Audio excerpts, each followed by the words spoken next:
Road test na naman tayo. Tignan nyo. Sa mga gusto dyan, sumakay, available ako. Nabiyaya ako ng bus ngayon.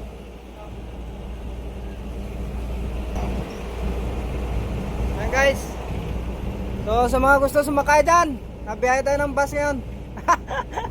Pero guys, andito tayo sa ibang bansa na biyahe ng bus. Wala pa akong pasahero guys. Binamano. Baka meron pasahero dyan. Magpara lang kayo. Guys, matapos natin na road test, yun, so far, ayos na. So, marirelease din natin yung bus na to ngayong araw. So, yun. Yan lang mga ka-junior. So, marami na tayong na-release ngayon. Bali, 2 Land Cruiser, isang D-Max, tsaka isang may patrol pa alam ko. So, yan. Okay na tong unit na ito. So, re-release natin ngayong araw din. Pa-follow na lang guys ng Facebook natin. Maraming salamat.